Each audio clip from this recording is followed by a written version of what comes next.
todos, boa noite, igreja. Que bom que você, corajoso, decidiu estar na casa de Deus. Para nós aqui, quem está nos assistindo, talvez, dependendo de onde está assistindo, não está sentindo o nosso clima, mas o nosso clima aqui, principalmente na nossa igreja, no Rio Grande do Sul, é um clima frio e gelado, mas dentro da igreja e na presença de Deus, ele é sempre quente, né? Porque quem nos aquece é o fogo do Espírito Santo e Deus tem trabalhado poderosamente na nossa vida. A gente vai hoje falar uma mensagem breve, mas impactante e que traz um sentido muito forte na minha e na sua vida. Eu gostaria de começar fazendo uma pergunta para que você pudesse refletir nela. A pergunta é a seguinte: se Deus é por nós, coloque pontinhos ou aspas, pense você. Se Deus é por mim, se Deus é por você, a gente sabe que a continuação dessa frase na Bíblia, lá principalmente em Romanos, logo mais estaremos estudando a respeito dela, fala que se Deus é por nós, quem será contra nós, não é verdade? Mas também nessa nuance dessa pergunta, onde diz que qualquer coisa que nos aconteça, Deus vai vir com os seus anjos, com a sua tropa em direção a nós, nos protegendo e nos salvando e nos resgatando naquele momento oportuno. Também ele aponta o quê? Que se Deus é por nós, quem será contra nós, mas mostra um sentido de relacionamento. Quer dizer, Deus não vai vir pelo tijolo, Deus não vai vir pelos bancos, Deus não vai vir pela minha conta bancária, Deus não vai vir porque eu sou um bom administrador financeiro, mas Deus vai vir na essência pela pessoa e pelo caráter que eu sou. Então, nessa noite, a gente vai estudar um pouquinho, brevemente, e entendendo o que pode nos separar do amor de Deus. E à medida que a gente for estudando isso, a gente vai compreender que Deus, ele vai muito além das nossas perspectivas humana, e ele trabalha constantemente para ser aquele Deus que nada e nem ninguém pode separar de nós. Com esse pensamento, então, vamos curvar nossa fronte e vamos orar? Senhor Deus, Pai querido, Pai amado, graças te damos, Pai, porque podemos abrir a Tua palavra, pois entendemos que dela sai poder. Abençoe o estudo dessa noite, abençoe a palavra que será aberta e que ela mesma faça morada em nossa vida, em nosso coração, a partir de agora, por Jesus. Amém. Bom, quero convidar você que está aqui e quem está assistindo também em casa, a abrir a sua Bíblia em Romanos capítulo 8, livro de Romanos, é o primeiro livro depois, no caso dos evangelhos, e passando Atos, é o primeiro livro, Romanos, capítulo 8, a partir do verso 31. O título de rodapé, pelo menos na minha Bíblia, diz o seguinte: nada nos separa ou nos separará do amor de Deus. Ponto, vírgula, nada mais. Agora, vamos no verso 31. Olha o que o apóstolo Paulo diz: que diremos, então, à vista dessas coisas? Se Deus é por nós, quem será contra nós? Aquele que não poupou o seu próprio filho, mas por todos nós o entregou. Será que não nos dará graciosamente com ele todas as coisas? Quem intentará acusação contra os eleitos de Deus? É Deus quem os justifica. Quem os condenará é Cristo Jesus, que morreu, ou o melhor, ressuscitou, o qual está à direita de Deus e também intercede por nós. Quem nos separará do amor de Cristo? Será tribulação, ou angústia, ou perseguição, ou a fome, ou a nudez, ou o perigo, ou a espada. Versículo 36. Como está escrito: por amor de ti somos entregues à morte continuamente. Fomos considerados como ovelhas para o matadouro. Em todas essas coisas, porém, somos mais que vencedores, por meio daquele que nos amou, porque eu também estou bem certo de que nem a morte, nem a vida, nem os anjos, nem os principados, nem as coisas do presente, nem do porvir, nem os poderes, versículo 39, nem a altura, nem a profundidade, nem qualquer outra criatura poderá nos separar do amor de Deus que está em Cristo Jesus, nosso Senhor. Eu acho muito interessante a abordagem desse contexto que o apóstolo Paulo fala e dimensiona um pouco antes. Geralmente, quando a gente estuda a Bíblia, nós cristãos, ou há muito tempo convertidos, a gente tem uma interpretação que a gente entende que qualquer parte da Bíblia ou verso, você, para entender o sentido exato do que você está lendo, você tem que ler o depois e o antes para entender o contexto da situação que você está lendo.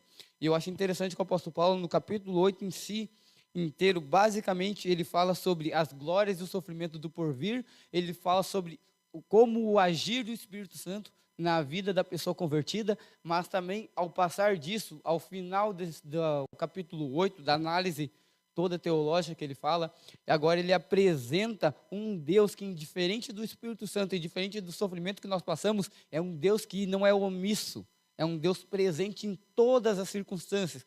Você viu quantos adjetivos enumerados de vários fatos, catástrofes ou coisas que pudessem acontecer na minha e na sua vida, que ainda fariam com que Deus de nenhuma forma se afastasse de mim e de você?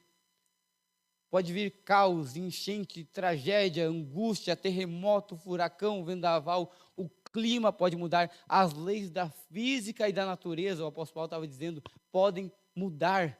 O que era abaixo vai para cima, o que era de cima vira abaixo, e ainda assim, ele estava dizendo que na essência, nada pode nos separar do amor de Deus. Que maravilhoso, né? Para quem está com o coração pesado, coração contrito, está angustiado, ou de alguma forma quer respostas de Deus, quando a gente lê isso, parece que nos deixa um pouco mais leves. E se a gente parasse por aqui, seria apenas um texto bonito, uma análise futurística de um Deus que tudo pode, tudo aceita, que não tem receios, que não tem nada mais além do que isso. Mas a gente entende que isso é o sentido de Deus vindo em direção a nós. Mas tem um porém nessa frase, nesse encontro, nessa ligação.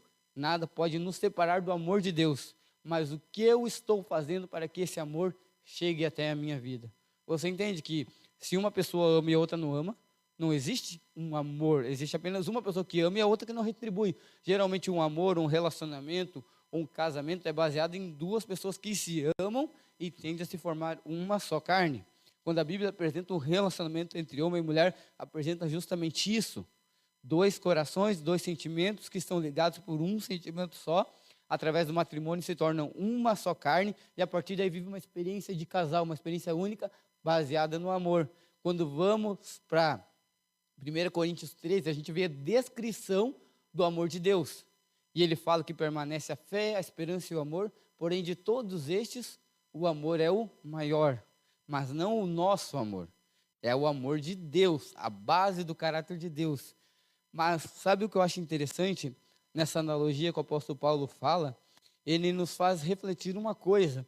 Muitas vezes no contexto da nossa vida diária, nossa vida prática, principalmente nós da era moderna, da era mais instantânea, onde as máquinas, bem dizer, fazem o nosso serviço. Você pode estar aqui na igreja hoje, pode ter programado a sua máquina para estar lavando sua roupa, algumas máquinas fazendo o seu pão, outras preparando alguma coisa para você para o outro dia, algumas secando a sua roupa por causa da umidade. Então nós vemos num meio de conforto, assim, meio que nos deixa meio atordoados, meio, como podemos dizer assim, anestesiados, onde cada vez a gente não tem muito sentido de lutar pelas coisas. Muitas vezes pouco fazemos no nosso lar do que quando nossos antepassados falavam que minha mãe, minha avó faziam para fazer com que a casa funcionasse. Hoje em dia eu posso fazer 3 vezes mais rápido. A dificuldade que era antes sair para lavar roupa em algum lugar, hoje em dia é acessível a todos. Então a gente pede essa noção do esforço de valorizar as coisas que são feitas em direção a nós. Você é para pensar que com Deus é a mesma coisa? Que muitas vezes Deus tem feito grandes coisas na nossa vida, mas a gente, se não ver um evento diferente, se não abrir os olhos numa oração, a gente até comentou ontem aqui na igreja, né? E ver nossa vida está meio cinza, a gente abre os olhos, fica tudo azul, tudo colorido, aí é Deus agindo. Mas se abre os olhos e nada mudou, então não é de Deus. Porque quando eu peço, Deus tem que fazer, na hora que tem que fazer, naquele momento que eu quero, naquele minuto e naquele segundo. Porque se não é de Deus, não é de Deus. Às vezes Deus pode nos colocar no lugar que talvez a gente ache, esse local não é o lugar que eu gostaria de trabalhar. Mas Deus nos manda, onde você for plantado, você tem que germinar. E daí o que acontece no nosso contexto? Como eu falei anteriormente ali, nós estamos vendo uma geração, a geração mais mimada de todos os tempos. É uma geração que quer que Deus se mova em direção a ela, mas se mover de uma forma sem compromisso, onde Deus faz as coisas por mim, mas eu não tenho compromisso com Ele. Deus é por mim, quem será contra mim? Hoje em dia as pessoas levam camisas escrito Jesus, tudo posso naquele que me fortalece. Mas no dia a dia da vida não tem me fortalece. No dia a dia da vida não tem Jesus. Muitas pessoas esqueceram o que é oração e consagração, mas levantam bandeiras em nome de Jesus. Hoje em dia tem pessoas que fazem marchas para Jesus, mas poucas pessoas se ajoelham para Jesus. Hoje em dia existem muitas pessoas que gritam, eu sou cristão, e se você não fizer isso, você não é cristão de verdade. Mas poucas pessoas têm compromisso com o cristão, têm relacionamento de cristão, oram como cristão, leem a Bíblia como cristão. Você percebeu que hoje em dia está virado tudo mais slogan e marketing do que vida? Quando você olha muitas vidas de pessoas que falam que se Deus é por mim, quem será contra mim?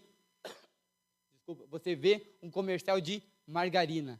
É um comercial de estética, de aparência, que passa em alguns momentos. Mas quando você vê na vida, você não consegue entender, a pessoa não consegue demonstrar para você que acredita que aquele Deus, que não existe evento, fora ou depois, tanto anormal ou normal, vai ser contra ou vai ser a favor dele. Porque na essência ele não acredita. O exterior não representa o interior. Será que hoje Deus não está dizendo para nós que o amor de Deus por mim e por você, que está aqui na igreja, ou que está nos assistindo, nunca mudou?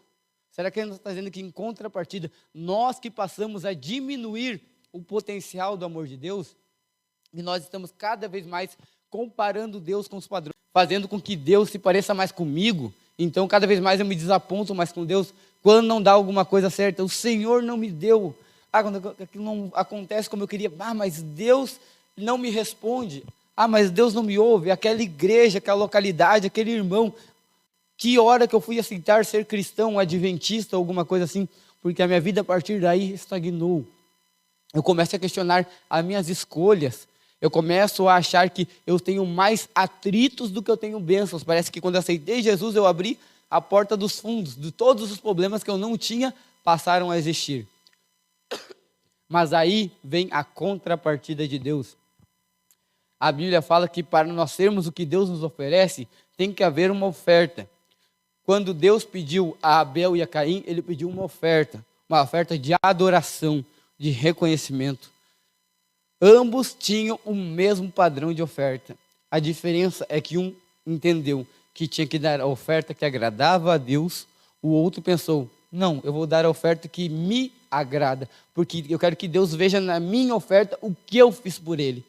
Deus não se baseia por padrões, caráteres ou personalidades humanas. A gente muitas vezes acha que tem que bajular, tem que mimar, tem que fazer alguma coisa para dizer, ei Deus, olha para mim, eu estou aqui. Você está vendo? Eu sou melhor que todos os outros aí que estão sentados nessa igreja ou quem está me assistindo de casa. Quem está do meu lado vale muito menos que eu, hein? Se fosse tu, eu me levava. Olha para mim primeiro, me atende e bate no peito, que nem aquele publicano. Mas muitas vezes Deus não nos avalia por padrões humanos ou estéticos ou o que quer que seja, mas Ele vai ver a nossa intenção. A verdadeira adoração e a verdadeira compreensão do que Deus faz por nós é quando a gente entende o que Deus nos pede e fazemos, porque obediência é simplesmente obedecer, não existe outro adjetivo, não é argumentação, não é discutir. A Bíblia fala, se me amais, guardareis os meus mandamentos. Não é se talvez me amais, se talvez me quereis, se talvez quer que eu faça algo por ti, se eu quero que mude a sua casa. Não, se você me ama, só guarda os mandamentos e acabou, ponto final. Sabe umas coisas que eu acho mais interessantes na Bíblia, que quando a gente lê de Gênesis e Apocalipse, é um Deus que não muda, é um Deus que é sim, sim e não, não. E sabe por que eu prefiro acreditar num Deus assim? E porque a Bíblia, ela não se contradiz? Porque se eu começasse a ler Gênesis, parasse lá em Jeremias, ele mudasse algumas palavras, lá em Mateus, outro, chegasse em Apocalipse totalmente diferente, um telefone sem fio, como é que eu ia crer em um Deus que tudo criou, onde não havia nada, tudo se fez? Lá em Apocalipse, quando ele fala que o choro, as lágrimas, tudo vai ter um fim, logo vai acabar, e se farão novas todas as coisas. Mas no contexto de tudo isso aí, ele muda de ideia, eu vou morrer por você, não vou, eu vou nascer, não vou, eu não vou lá me batizar, se você quiser pecar, continue pecando. Se na parte que Maria Madalena estava sendo acusada, ele dissesse, tira uma pedrinha nela, só para ela aprender, para ela ficar esperta, para ela nunca mais esquecer. Será que esse Deus teria o nosso respeito? Sabe quando a gente vê justamente em Romanos capítulo 8, versículo 31 a 38, o padrão do caráter de Deus expressado em como ele não muda. A tradução que o apóstolo Paulo estava dizendo para mim e para você nessa noite é: Deus é imutável. Sabe por que nada pode nos separar do amor de Deus? Porque eu posso fazer inúmeras coisas para que Deus pudesse afastar de mim. Eu posso rejeitar a Deus. O maior pecado contra Deus é o pecado contra o Espírito Santo. Quem tem ouvidos, ouça. E o meu ouvido fica fechado. Deus chamando e eu fechando os ouvidos, me virando as costas e não querendo ouvir aquela voz falando ao meu coração. Mas ali em contrapartida, Romanos 8, versículo 31 a 39, mostra um Deus que é imutável. Quer dizer, eu posso escolher me afastar de Deus, mas Deus jamais se afastará de mim. Esse é um Deus que escolheu, acima das minhas escolhas, me amar sobre todas as formas. E eu acho incrível isso. Isso me remete a uma história interessante, que uma vez eu ouvi, que eu nunca mais esqueci. Certa vez havia, vamos colocar assim um contexto, uma senhora, e estavam vivendo numa cidade que foi ilhada por um desastre natural. E a água começou a invadir aquele vilarejo. E todos os moradores começaram a subir. Geralmente você sobe para os lugares mais altos, para se proteger da chuva, da água, que vai começando a inundar, subir, e você vai para o lugar mais alto. Aquelas pessoas começaram a subir todas em cima dos telhados das suas casas. Em sequência, a água começou a subir, várias pessoas começaram, quem podia nadar, nadava, levava outro vizinho num bote, faziam coisas assim para se salvar, várias pessoas. Mas dentre todas as pessoas, havia uma mulher que se destacava, chamava a atenção, porque ela olhava para o céu e dizia: Senhor, Senhor, se o Senhor existe, o Senhor vai me provar agora que o Senhor me ama e o Senhor vai me resgatar. Senhor, tem misericórdia de mim, olha para a tua filha, me salva, Senhor. E gritava e olhava para o céu. Então passou um vizinho dela com um bote, um caiaque, alguma coisa semelhante assim, e dizendo: vem cá, tem um lugar, pula aqui no meu barco, no meu caiaque, vamos sair daqui, eu te levo, eu te tiro daí. Não, eu tenho medo d'água e eu não acho seguro. Deus vai me dar outro meio, pode ir, eu não vou nesse aí não, pode ir. E ele pegou e foi. O segundo chegou lá, um mergulhador experiente, alguém que estava ali, falou: venha, suba nas minhas costas, já fiz inúmeros salvamentos, levei pessoas, salvei, eu vou conseguir segurar você, a gente vai atravessar isso aqui e vamos para os montes ali mais seguros. Eu te ajudo, se você tem medo, eu vou te segurar, você não vai cair. Não, eu tenho medo d'água, eu não confio, não conheço você. Deus vai providenciar um meio de eu me salvar. Senhor, o Senhor não me ama, o Senhor não está me ouvindo? Chega um helicóptero do resgate, joga uma corda com uma boia e fala para ela: pegue, se segure na boia, coloque em volta da sua cintura, só coloque em volta da sua cintura, se segure na corda que nós vamos puxar você e vamos te resgatar. Nós estamos aqui porque viemos buscar você. Não, eu tenho medo de altura, eu não vou, essa corda é muito fraca, eu vou cair, eu estou mais segura aqui, pode ir, Deus vai me ajudar. E ela começava a dizer: Senhor, mas todo mundo está indo, eu estou ficando, o que o Senhor está fazendo?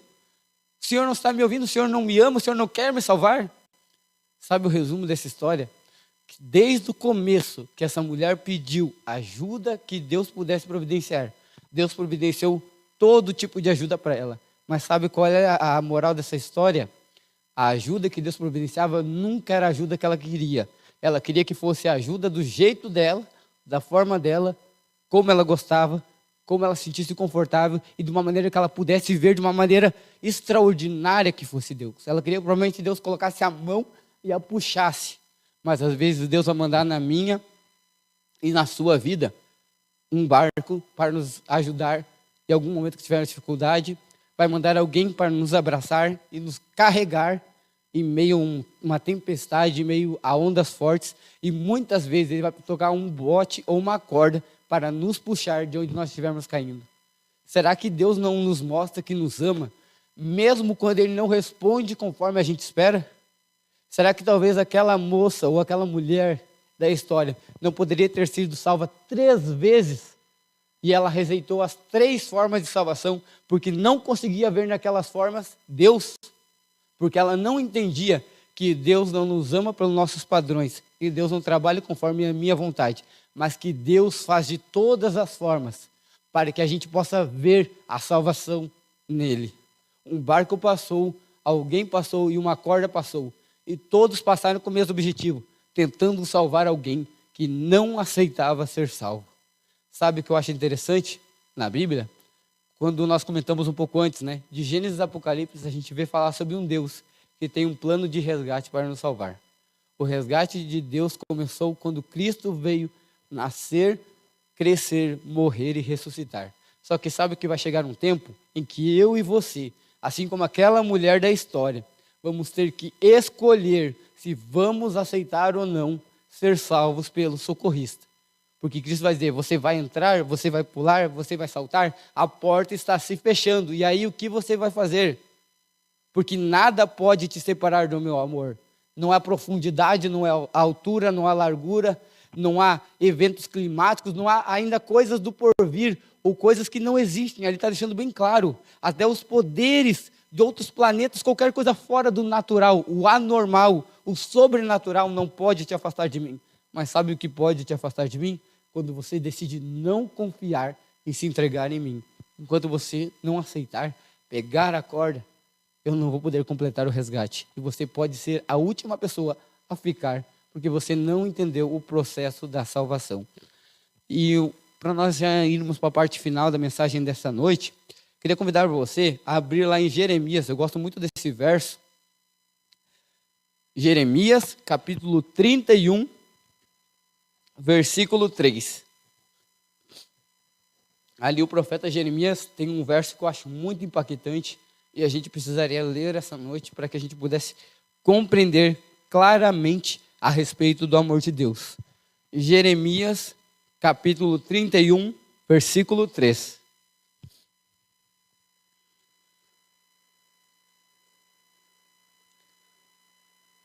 Diz assim: de longe o Senhor lhe apareceu dizendo, com amor eterno eu o amei, por isso com bondade o atraí. Olha que maravilhoso. Duas coisas enfáticas nesse verso que me chamam a atenção. Com amor eterno, quer dizer, o amor de Deus não tem fim. A eternidade só pode ser medido por alguém que é eterno. Eu e você nunca podemos compreender o tamanho da eternidade. Nós só podemos sentir a necessidade de um Deus no nosso coração, mas Deus entende o tamanho da eternidade porque Ele é eterno. Mas o contexto disso é bondade, porque a sua bondade e a eternidade me atrai. Quer dizer, o amor de Deus, ele é um imã. Ele torna a gente mais próximo de coisas boas. Ele nos aproxima da nossa melhor versão de nós mesmos. Deus consegue fazer maravilhas quando nós somos atraídos e permitimos ser atraídos pelo seu amor. Talvez nessa noite, nós estamos aqui na igreja, quem está nos assistindo, talvez não tenha compreendido até hoje muito o amor de Deus. Talvez tenha visto uma frase bonita, tenha visto corações, ou aquelas ilustrações que nós estamos acostumados. Mas o amor de Deus, ele excede todo entendimento. O amor de Deus, ele é mais que um momento, ou uma cena romântica, uma cena que nos deixa com o coração, com os olhos lacrimejando. O amor de Deus é algo real, algo concreto, e ele é algo fora dos padrões. Por quê? Porque ele é um amor que me ama e me escolhe todos os dias. Você já parou para pensar que ninguém vai nos amar como Deus nos ama? Que ninguém vai se adaptar tão bem à nossa vida quanto Deus se adapta? Você já parou para pensar que ninguém vai compreender os seus costumes, os seus jeitos de ser, que às vezes você diz, nossa, eu sou uma pessoa difícil de lidar. Deus sabe lidar com você. Nossa, eu sou uma pessoa tão complicada de viver. Deus sabe viver com você. Eu sou uma pessoa tão difícil de aturar. Deus sabe aturar você. Eu sou uma pessoa tão difícil de suportar. Deus suportaria tudo por você. E sabe o final desse contexto? Que não há nada que Deus não possa fazer por mim e por você que Ele já não tenha feito ou fará. Porque quando Ele voltar, Ele voltará justamente para nos buscar. E a certeza para finalizar a mensagem dessa noite é: se Deus é por nós, quem será contra nós? Ninguém. O único inimigo a ser vencido somos nós mesmos. Porque só nós podemos limitar o poder do amor de Deus de agir na minha e na sua vida. Que o Senhor te abençoe grandemente.